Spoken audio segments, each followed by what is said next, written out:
इसलिए ये संसार का दुख क्या है?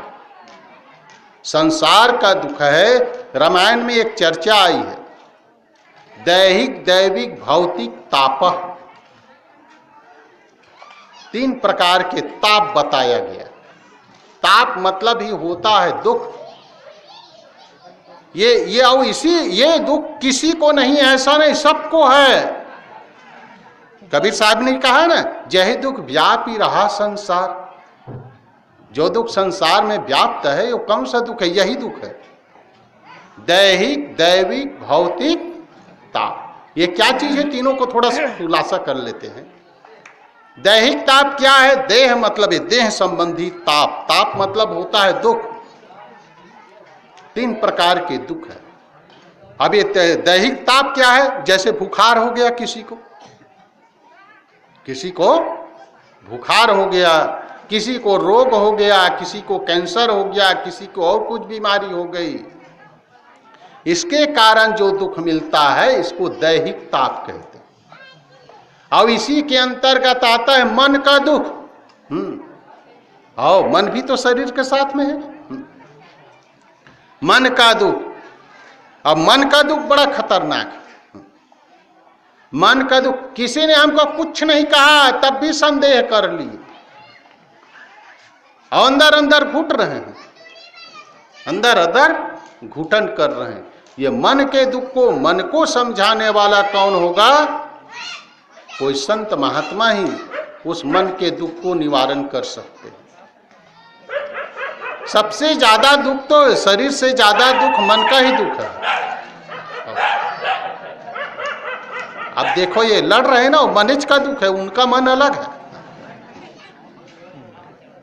ये देरानी जेठानी सास बहू भाई भाई में दुख, लड़ाई झगड़ा क्यों होता है? मन के कारण होता है। किसी को कमी नहीं है, कुछ भी कमी नहीं, फिर भी दुखी होते हैं। अरे जिसके यहां खाने पीने की कोई चीज नहीं है भैया, जिस दिन यहां मैं आ रहा था ना, यहां जिस दिन, उसी दिन एक गुजरात में एक बहुत बड़ी सिटी है जहां टाइल्स वगैरह बनता है। बड़े बड़े टाइल्स आप नहीं लगाते हैं? वहां से फोन आया कि साहब जी एक 23 साल का लड़का फांसी लगा करके मर गया। अब कितना बड़ा वो आदमी था जानते हो? अरे इतना बड़ा बंगला वगैरह, क्या पूछना, उसके टाइल्स की फैक्ट्री। एक दिन में भी वो लोग कम से कम 10 लाख कमाता होगा, एक दिन, महीना नहीं। उसको कोई कमी था क्या धन दौलत का? 23 साल का लड़का अभी जिंदगी चालू कर रहा था। जिंदगी तो चालू कर रहा था, किंतु किसमें पता नहीं कैसा दुख आया। जानते हो कौन सा दुख है वो? मन का दुख। अपने हाथों से अपने जीवन को खो डाला। बहुत से लोग, इधर भी घटना होती है, आप लोग देखते हैं, कोई जहर खा लेता है, कोई फांसी लगा लेता है, कोई और कुछ कर लेता है। तो किसके कारण मरता है? मन की। ये भी दैहिक ताप के अंतर्गत आता है, देह संबंधी ताप के अंतर्गत आता है। और सबसे बड़ा दुख यही है, समझ लो। आज दुखी क्यों है आदमी? कुछ नहीं, बहुत सबसे बड़ी समस्या मुझे ये लगती है। एक चीज और इसी क्रम में मैं कह दूं, आप लोग सत्संग में आए हैं, इसमें मेरा ख्याल है जो बाहर से जो लोग आए हैं वो लोग या तो अकेले आए होंगे या तो अपने साथी को लाए होंगे, बस 2। ज्यादातर अकेले आए। और घर के परिवार वाले लोग बिल्कुल अलग हैं। आप क्या सुन के जा रहे हैं उनको कुछ भी पता नहीं। आप सुने हैं तो आपके मन में प्रभाव पड़ेगा, आप अपने आप को थोड़ा सा संभालेंगे। और घर के लोगों को, उनको कौन बोध देगा भैया? आपसे नहीं सीखेगा घर के लोग, मैं बता देता हूं अभी से, क्योंकि आपको जानते हैं वो लोग। कब कब क्रोध करते हो, कैसे कैसे खाते हो, कैसे कैसे ललचाते हो, कैसे कैसे व्यसन है आपके पास, वो सब घर के लोग जानेंगे तो वह आपको जानते हैं, ले रही दे, आपकी बात को छटका दे। किंतु आपके घर में यदि कोई संत जाएंगे, संत आपके घर, यहां आए हैं तो आप अकेले चरण पकड़ते हैं, अकेले आप बंदगी करते हैं। आपके घर में यदि कोई संत आपके यहाँ पदार्पण करता है तो क्या आप अकेले बंदगी करेंगे? नहीं, बाल बच्चे स्त्री कम से कम बंदगी करना तो सीखेगा भैया, और कुछ नहीं तो। नहीं तो बड़े बड़े भगत घर के लड़के के कई बार एक जाना होता है, खड़े खड़े प्रणाम साहेब प्रणाम, ऐसे वो साहेब बंदगी भी वो जानता नहीं, क्यों घर में होता तो नहीं है, भगत बाहर जाकर के बंदगी कर लेता है। ये सीख कहां से मिलती? इसलिए कबीर साहब कहते हैं अपने घर में संत को बुलाओ, चरण पूजा हो, चाहे सत्संग के लिए हो, चाहे भोजन पानी के लिए हो। उससे जो घर में सुधार होता है ना, वो कहीं दूसरे इतना बड़ा बड़ा सत्संग में भी नहीं होता। मैं अनुभव की बात बता रहा हूं। जिस घर में आपके घर में एक दिन दो दिन संत यदि रहता है, जैसे आपके यहाँ सगा आते हैं ना, सगा जानते हो तो उसको क्या देते हो? भोजन पानी देते हो कि नहीं? और कहीं लड़की आ गई तो भोजन पानी भी दोगे, थोड़ा सा कवर बना करके भी दोगे। माता लोग तो चुपके से दे देंगे, ले बेटा ये रखे रहना अपने पास। दामाद आ गए और कुछ आ गए, देते हो कि नहीं? अब महात्मा लोग जिसका न घर है न द्वार है न कुछ है, उनको क्या दो रोटी भोजन नहीं खिला सकते क्या? भोजन तो खिला करके देखो। अब ऐसे कबीर साहब ने कहा है, मेरा आदेश नहीं है, कबीर साहब ने कहा है यदि आप किसी संत के पास जाते हैं, वो कबीर साहब की पुस्तक है साखी ग्रंथ, उसमें आए यदि आप किसी संत के पास जाते हैं तो खाली हाथ कभी मत जाना। अरे कुछ नहीं तो एक ठो फूल ले जाना, फूल, कुछ नहीं तो तुलसी का एक पत्ता ले जाना, किंतु खाली हाथ किसी संत के पास जाना नहीं। और आपके पास कुछ जेब में है तो वहां दे देना, बड़ी श्रद्धा से, मजबूरी से नहीं। मजबूरी वाला फल नहीं मिलेगा, याद रखिएगा। और यदि कोई संत आपके यहां आ जाए, ये तो आप गए तब की बात हो गई, तब भी कबीर साहब हमको आदेश देते हैं जब कोई संत आपके घर में आ जाए तब भी उसको खाली हाथ सेवा मत करना। आओ, अब खाली हाथ को समझते हो ना, माता लोग को नहीं कहते हैं, जिसका घर वाला मर जाता है वो अब हाथ खाली हो गया है। यहाँ एक शब्द है भाई, मैं यहाँ की भाषा कह रहा हूं, खाली हाथ नहीं दा। किसी भी महात्मा को आप खाली हाथ विदाई ना कीजिए, और किसी महात्मा के पास खाली हाथ मत जाइए, चाहे जो महात्मा आ जाए, चाहे गायत्री वाला आए कि हरिओम वाला आए कि कबीर पंथी आए, कि उसमें कबीर पंथ में भी और दो चार शाखा हो गया है, जो भी आ जाए, हम किसी को बांधते नहीं है कि हमसे बंध जाओ उससे बंध जाओ। जो कबीर साहब ने जो नियम बताया है उसकी बात में बताता हूं। खाली हाथ मत जाना और खाली सेवा मत कर। क्या दो रोटी आप अपने घर में संतों को खिला नहीं सकते क्या?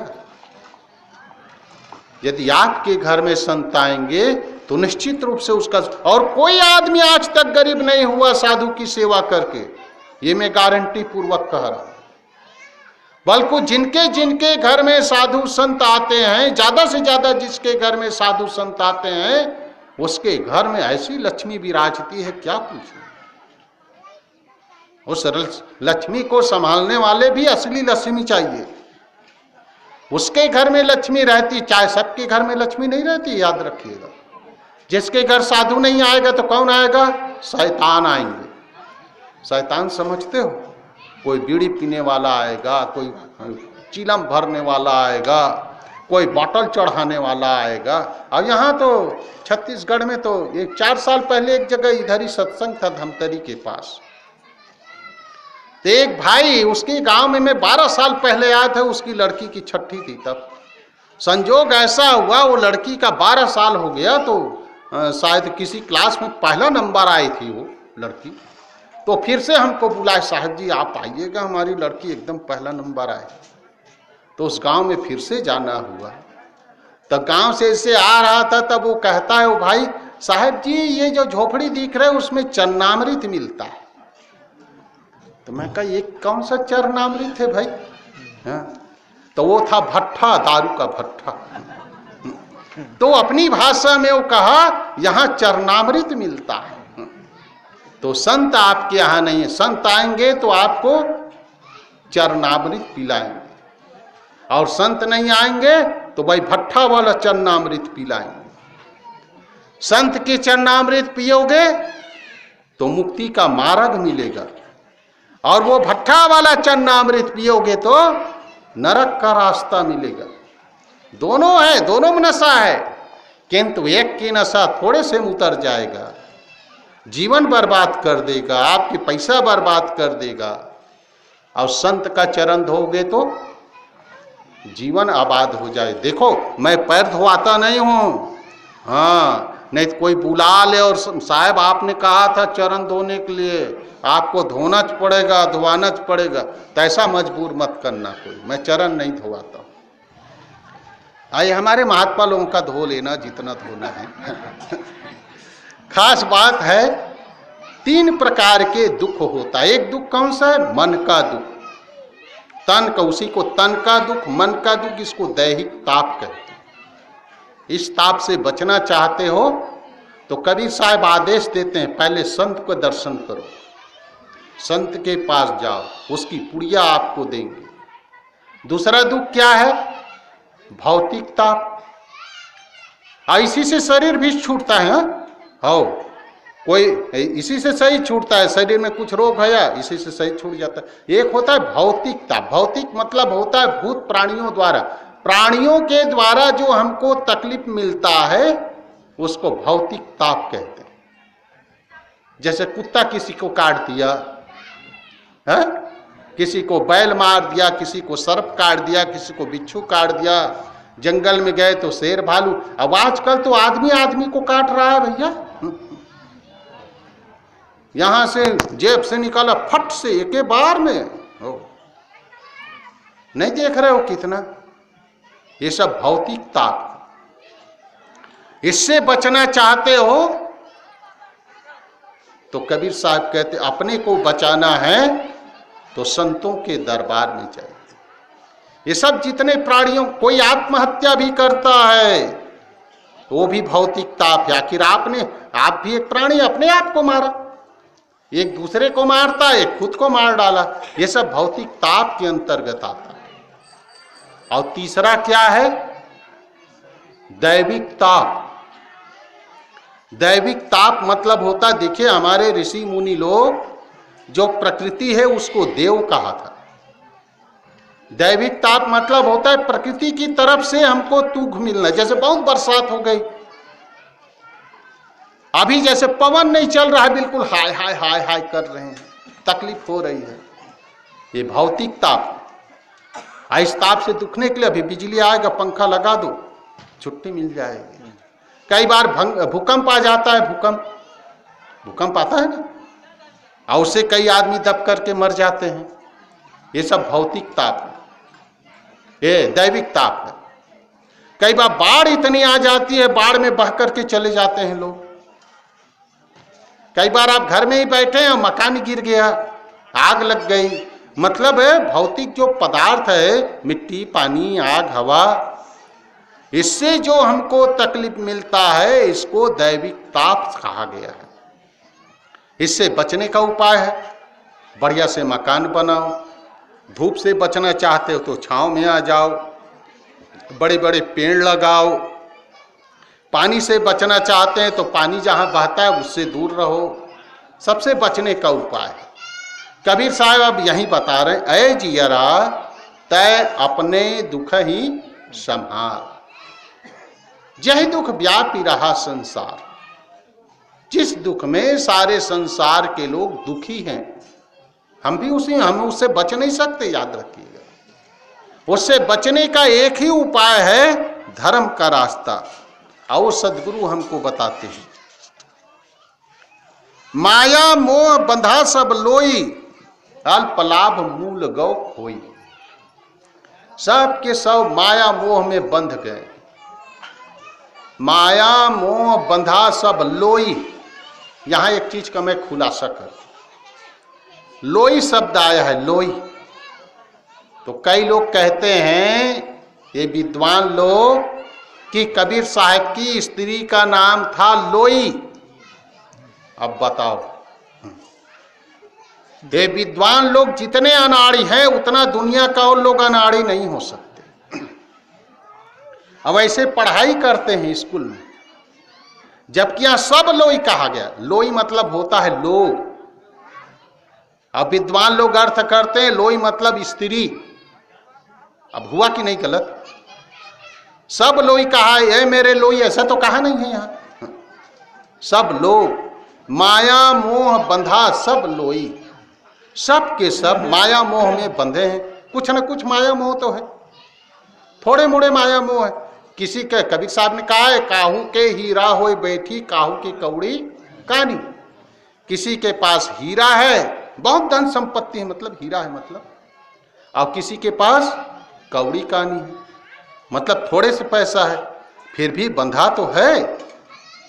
और जो आदमी सावधान हो जाता है, चाहे जितनी संपत्ति हो जाए, वो अपने आप को अलग कर लेता। चाहे फकीर हो चाहे जो हो, कोई भी आदमी बन सकता है माया मोह। आप लोग सुने होंगे एक कथा, भागवतकार लोग कहते हैं ज्यादातर, कि उसमें आता है कि राजा जनक राजा था, तो वो कैसे विदेह मुक्त हो गया भाई? विदेही कहते हैं ना, राजा जनक विदेही। तब उसके लिए कहा जाता है कि उसके यहां एक बार गए कौन? सुखदेव जी। सुखदेव कौन है जानते हो? नहीं जाना तो का बताए दे। सुखदेव है वेद व्यास जी के लड़का,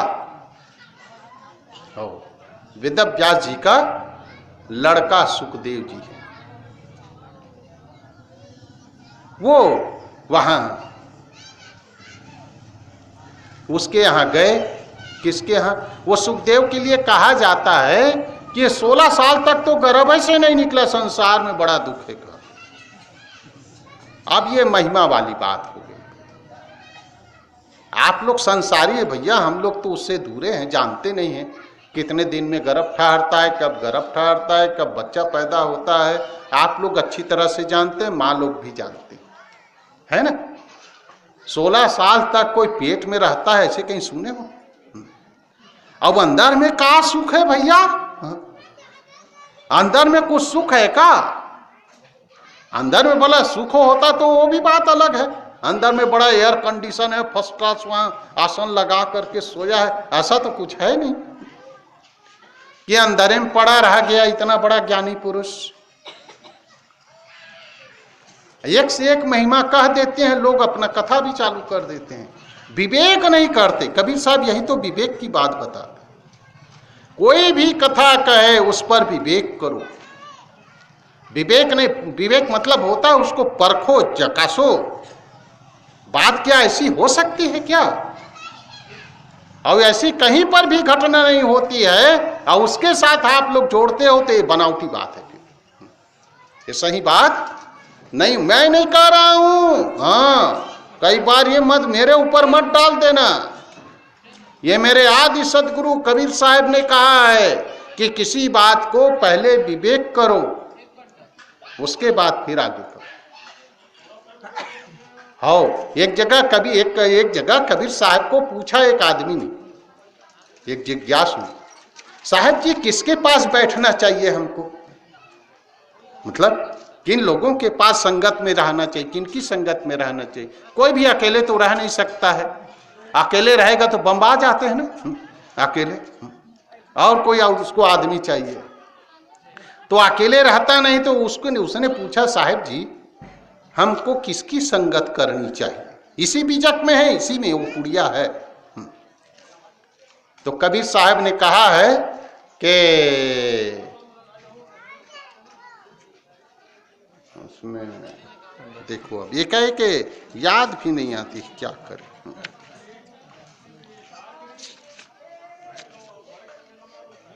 जिभ्या केरे बंद दे, अब याद आ गई। जिभ्या केरे बंद दे बहुबोलन निर्वार। जो ऐसे व्यक्ति के साथ में आप संगत करो, उनके पास बैठो जो जिभ्या को अपने वश में रखा हो। बहुत लोग तो बोलने चालने में भी कंट्रोल नहीं करते, ऐसा गाली गलौज से चालू करेंगे क्या पूछें। तो कबीर साहब कहते हैं जो जिभ्या पर कंट्रोल करता हो, मतलब जो ऐसा बोलता है वैसे जीता है और उड़ाई उड़ाई बातें नहीं करता। बहुबोलन निर्वार, बहुत नहीं बोलता है, बड़ा मौन शांत एकदम साधक होता है। पारखी के संग करूं, पारखी पुरुष की संगत में करो, विवेकी पुरुष की संगत में। देख मैं नहीं कह रहा हूं, बहुत से महंत लोग मना करते हैं, अरे वो पारखी संत के पास काहे जाते हो, उनके पास क्यों बैठते हो। कबीर साहब कह रहे हैं पारखी के संग करो। अब बताओ, आप लोग कबीरपंथी है ना, पक्का? तो कबीर की बात मानोगे कि महंत की बात मानोगे? आपको पूछता हूं। कबीर साहब कहते हैं पारखी की संगत करो, महंत साहब कहते हैं कि नहीं नहीं पारखी के पास बिल्कुल ना बैठना। हाँ, अब किसकी बात सुनो? हम लोग इसको पढ़ते नहीं हैं, इसलिए गड़बड़ हो जाता है। कबीर साहब कहते हैं पारखी के संग करो, और आखिरी बात क्या कहते हैं? गुरुमुख शब्द विचार। गुरु के मुख से भी यदि जो शब्द निकला है ना, उस पर विचार करो। कह दिए मान लो, ऐसा नहीं। गुरु ने कह दिया है, गुरु कह दिया तो क्या हो गया, वो भी तो इंसान है, वो भी तो इंसान है। उसके भी मुख से, और अद्भुत अद्भुत गुरु होते हैं भैया। इसी भारतवर्ष में एक ऐसा गुरु हुआ है जो अपने शिष्य को सिखाया नहीं बेचारा, हाँ सिखाया च नहीं, फिर भी उसका अंगूठा मांग। अब समझ गए होंगे कौन है, जानते हो? महाभारत में आता है। हाँ? महाभारत। एकलव्य था, आदिवासी था। आदिवासी हो, तुम्हारा जात पात का कुछ ठिकाना नहीं है, मैं छत्री को ही सिखाता हूं कह के उसको सिखाया नहीं। फिर भी वो आदमी गुरु भक्ति, भाई मैं अभी कहा ना, मैं आपको कंठी नहीं पहनाऊंगा, फिर भी यदि सामने से कोई गुरु मानता हो तो आपकी मर्जी। ऐसे ही वो जो द्रोणाचार्य था, उसने कहा मैं तेरे को सिखाऊंगा नहीं, किंतु अपने तरफ से वो एकलव्य बेचारा द्रोणाचार्य को गुरु मान लिया और उसको फोटो रख करके एक बार बंदगी कर लेता था और अपने धनुष विद्या सीखता था। और इतना अद्भुत उसका धनुष विद्या था, जानते हो? उसका धनुष विद्या, उधर से एक आ रहा था कुत्ता, तो कुत्ते के ऊपर मुंह में बाण तो मारा, किंतु कुत्ता को लगा नहीं, खाली मुंह बंद हो गया बस। अद्भुत विद्या है ना, लगना भी नहीं, मुंह बंद हो जाए। आजकल ये जो रैली निकालते हैं, बड़ा हो हल्ला करते हैं, हुल्लड़बाजी करते हैं, यदि एकलव्य का अंगूठा द्रोणाचार्य ना मांगा होता तो आज काम देता हो। और मारता इधर से पुलिस लोग एक गोली, सबका मुंह बंद हो जाता, ले अब मुग्गा बने रहा, ना कोई मरता ना और कुछ होता, कुछ नहीं होता। किंतु द्रोणाचार्य गुरु होकर के गुरु धर्म का विपरीत काम किया। हाँ, मैं विपरीत काम नहीं करूंगा, इतना विश्वास दिलाया। इतना विपरीत काम, गुरु के मर्यादा को उन्होंने तोड़ा। ऐसा अद्भुत अद्भुत तो गुरु होते हैं। इसलिए कबीर साहब ने कहा गुरुमुख शब्द विचार। गुरु के मुख से भी यदि गलत बातें निकल गई है तो उस पर विचार कर, उस पर विचार करना। अब यहां प्रश्न उठा था कि कौन सुखदेव ऋषि 16 साल तक पेटे में रह गया। अब विचार करो, 16 साल तक कौन सा वहां एयर कंडीशन लगा है भैया पेट के अंदर में? हाड़ मांस मज्जा उसी में चिपका हुआ पड़ा है, खून से लथपथ। जब बच्चा जन्म लेता है तो माँ लोग जानते हैं, क्योंकि माँ लोगों का काम है, कितना खूने खून उसमें लिपटा रहता है, उसमें कहीं सुख मिलेगा? उसका अर्थ इतना ही है कि सुखदेव ऋषि 16 साल में ही बैरागी बन गए हो। 16 साल में उतना ही नहीं, शंकराचार्य जी का नाम सुने हो ना, शंकराचार्य का नाम, वो तो 9 साल में बैरागी बन गया था। और अद्भुत बैरागी, हाँ, अपनी माँ को मनाने के लिए कैसा नाटक किया था, जानते हो? बता दूं, कोई आदमी यदि बैरागी बनना चाहते हो, घर के लोगों को कैसे मनाना है तो मैं सुना देता हूं, उसके बाद आगे बढ़ूंगा। वो जब बैरागी होने लगा तो उसके गुरु ने कहा, देखो माँ, उसके पिता नहीं थे, छोटा ही था, उसके पिताजी का सही छूट गया था, अकेली माँ थी, और उसकी माँ और दूसरी शादी नहीं किया, मेरा बेटा तो है ही, ऐसा सोच करके आज भी बहुत से ऐसे बहनें रह जाती है त्याग तपस्या से। अब वो 9 साल का हुआ और उसको लगा अपने संसार में नहीं, मैं तो बैरागी बनूंगा। तो उसके गुरु ने कहा, देखो माँ के आज्ञा लेकर के आओगे तभी मैं तेरे को चेला बनाऊंगा। अब वो माँ के पास गया, माँ मुझे साधु होना है। तो माँ, कोई माँ अभी छोड़ेंगे क्या? नहीं छोड़ सकते ना। उसी को देख देख करके तो बेचारी जी रही है और वो कहे कि मैं साधु होना चाह जाऊं। देखिए, माया मोह बंधा सब लोई, ये सब के सब माया मोह में तो बंधे हैं। अब वो क्या करे, वो बेचारा नहीं मानी माँ, अब उसको मनवाना है। तो वो क्या किए, दोनों गए तालाब में नहाने के लिए। अब माँ को कहा, माँ आप पहली नहा लो, मैं देखता हूं। माँ नहा धो करके अपना सूखा कपड़ा पहन ली। उसके बाद, अच्छा माँ मैं नहाता हूं। नहाने लगा तो अंदर में नाटक करने लगा। वो छोटा सा लड़का, बड़ा अद्भुत बुद्धि उनके पास। वो कहता है, माँ माँ बचाओ बचाओ। कह, क्या होगा? मगर मुझे पकड़ लिया है, मगर मुझे पकड़ लिया है माँ। अब आप स्वयं सोच सकते हैं, आपके सामने आपके बच्चे को कोई मगर पकड़ ले तो आपकी क्या दशा हो जाएगी। माँ माँ बचाओ बचाओ। फिर थोड़ी देर में कहता है, वो चिल्लाने लगी, बचाओ मेरे बच्चे को बचाओ। तो उसके बाद वो लड़का कहता है, माँ ये मगर ऐसा कहता है, यदि तू साधु हो जाएगा तो मैं छोड़ दूंगा, ऐसा कहता है माता जी। ये मगर मुझे ये कह रहा है, साधु हो गए तो मैं छोड़ दूंगा, तुमको नहीं खाऊंगा, ऐसा कहते हैं। तो कैसे करे माँ? बोल देना माँ, बोल दे माँ कि साधु हो जा बेटा, साधु हो जा। अब क्या करे? माँ सोचने लगी, मर जाएगा उससे अच्छा साधु होगा, ये तो ठीक है, कम से कम जियत तो रही मोर लड़का है। अब देखो, अच्छा हो जा बेटा, हो जा, साधु हो जा बेटा, साधु हो जा, चल। अब वहां से हंसते हुए निकला, और उसको तो मनाना था, और माँ का चरण छुआ और वहां से चला। ये 9 साल का लड़का था। कौन? शंकर, वो शंकराचार्य बने। और यहां 16 साल का कौन? सुखदेव जी। 16 साल में बैराग ले लिया। और उसका वेशभूषा क्या था? पहले ज्यादा कपड़ा वपड़ा पहनते भी नहीं थे लोग, केवल लंगोटी पहनता था। कौन? सुखदेव जी। तो कहा जाता है, देखिए कौन माया में फंसा, इसके लिए मैं प्रसंग उठाया था। कोई जरूरी नहीं मैं इस ड्रेस में भी माया में फंस सकता हूं। इसलिए तो कबीर साहब ने कहा है कि भेष देख करके ललचाना मत। भेष में भी बड़ा खतरनाक आदमी मिल जाएगा। तिला टपका लिया है, एकदम बड़ा जटा वगैरह सब कुछ है, किंतु उसमें देख करके वो मतलब परखना, उस आदमी को परखना बहुत जरूरी है। और यहाँ हम लोग गुरु को भी नहीं परख पाते। वाह बड़ी भीड़ है जी, चलो फटाक से उससे कंठी ले लेते। भीड़ से कहीं आपको दीक्षा होगी क्या?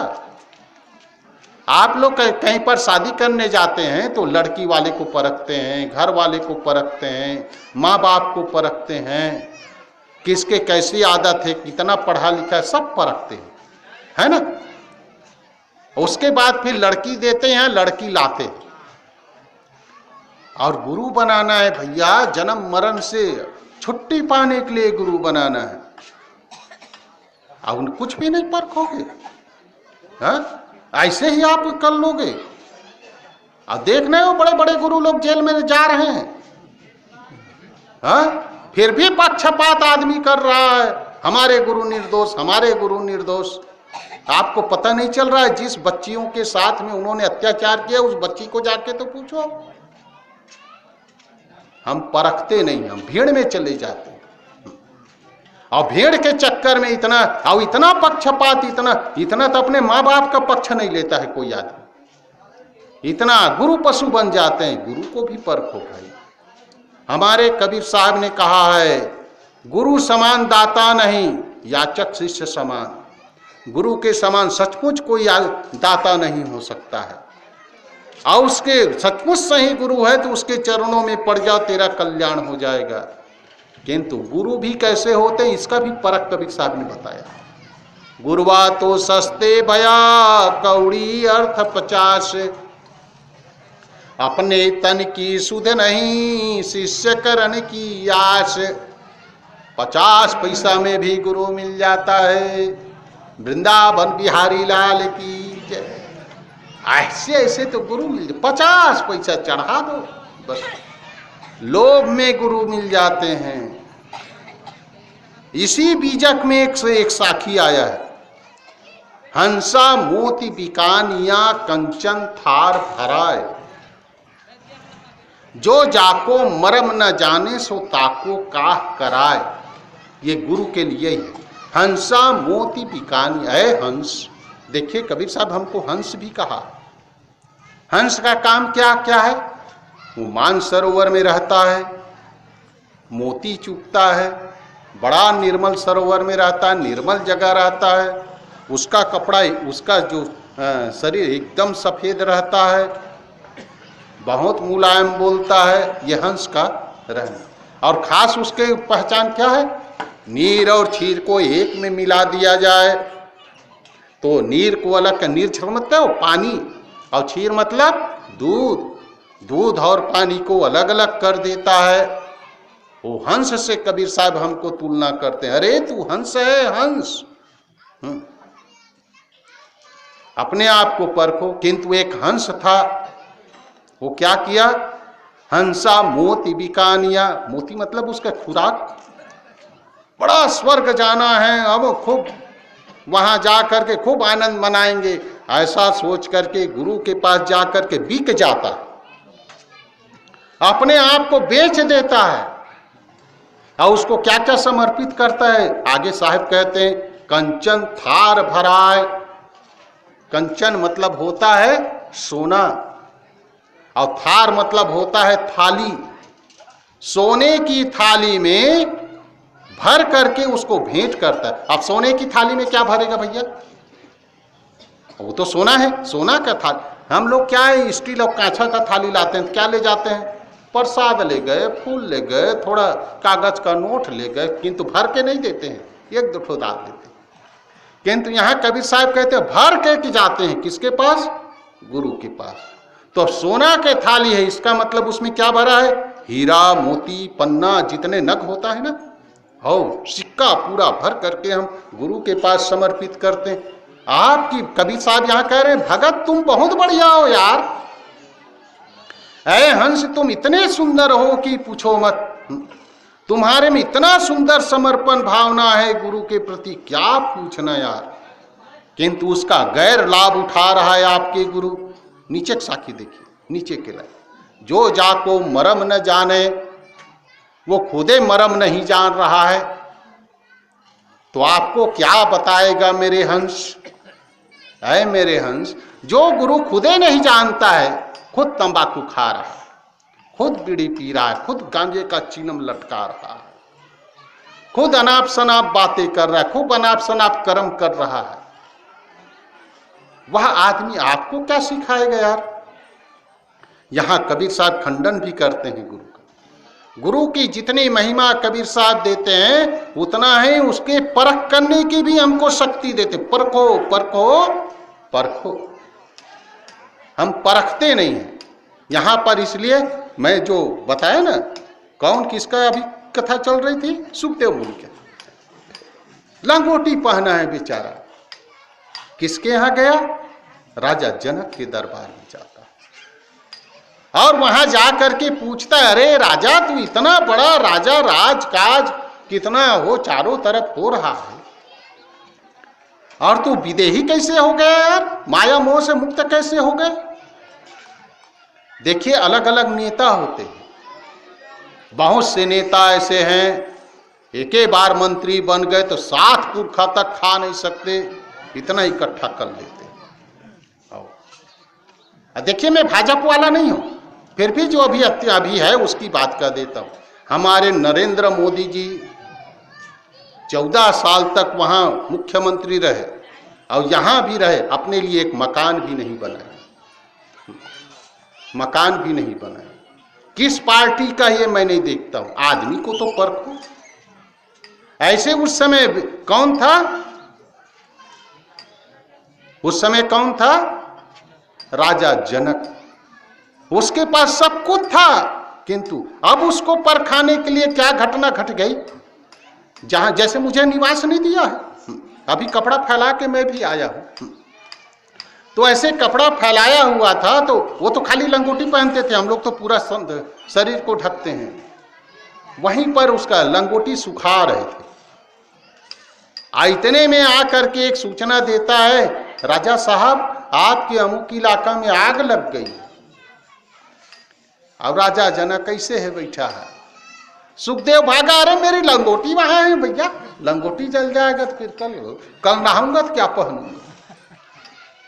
ये कथाकार लोग कहते हैं कि देखिए सुखदेव के पास केवल लंगोटी था, किंतु सुखदेव अभी बच्चा था, उसमें इतने बोध नहीं थी, इतने उसके वो शक्ति नहीं थी, अभी भी वो माया मोह केवल लंगोटी में लटक गया। और सुखदेव और राजा जनक इतना राजपाट करोड़ों अरबों की संपत्ति होते हुए भी उसके लिए कुछ अंतर नहीं पड़ा। दूसरी चीज क्या है, एक चीज और कह दो, बहुत से जो गृहस्थ लोग होते हैं, गुरु लोग, वो कई बार वाद विवाद में पड़ जाते हैं। राजा जनक का कल्याण हुआ कि नहीं हुआ? बिल्कुल हुआ भैया, मैं भी मानता हूं, उसके प्रति बहुत मेरी भावना है राजा जनक के साथ, किंतु राजा जनक बच्चा पैदा नहीं किया।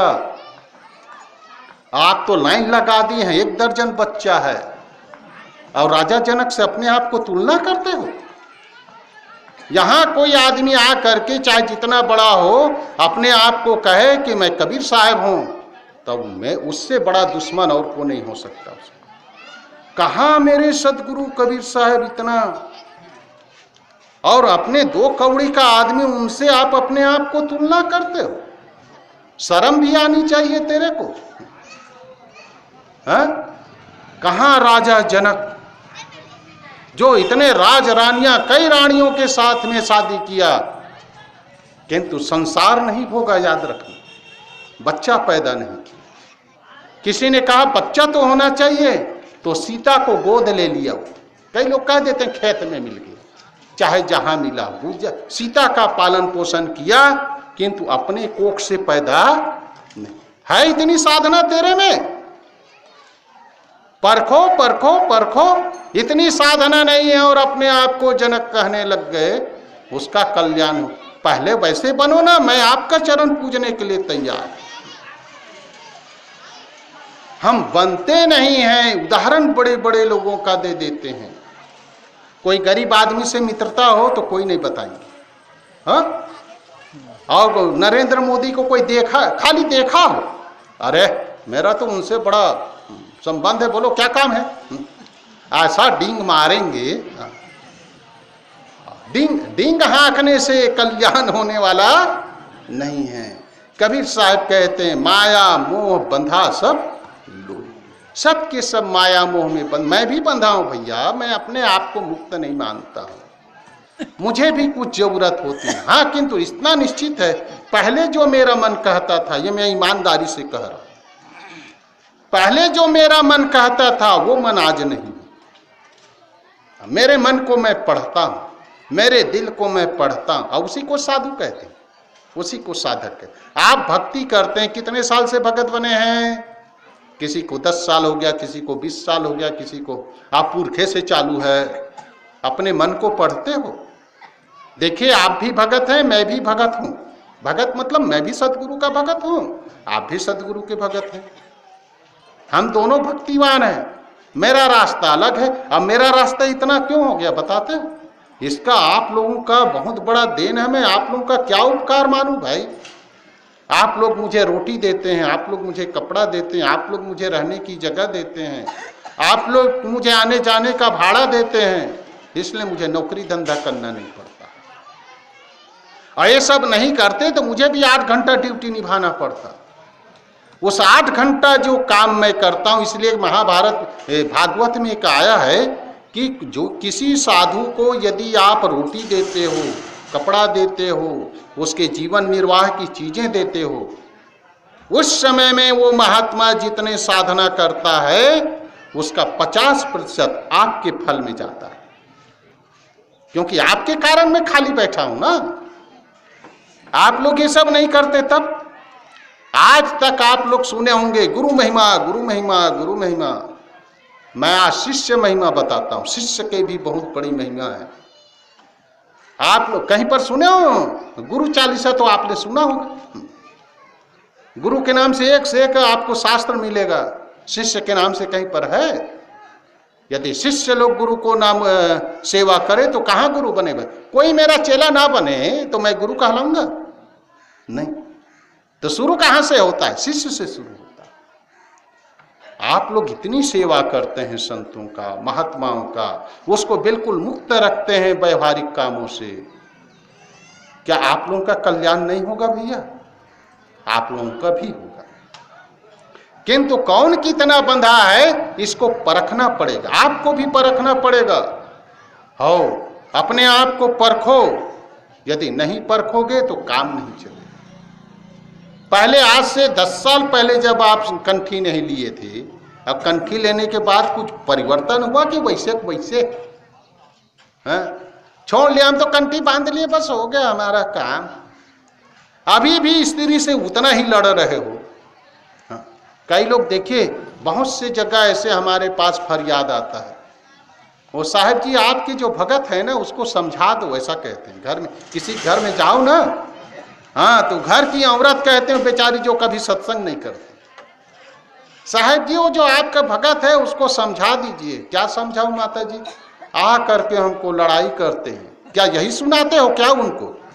अब बताओ, आप गलती करते हो भैया, और उसका दोष यहां तक आता है। कम से कम यहां से कथा सुन करके जाओ।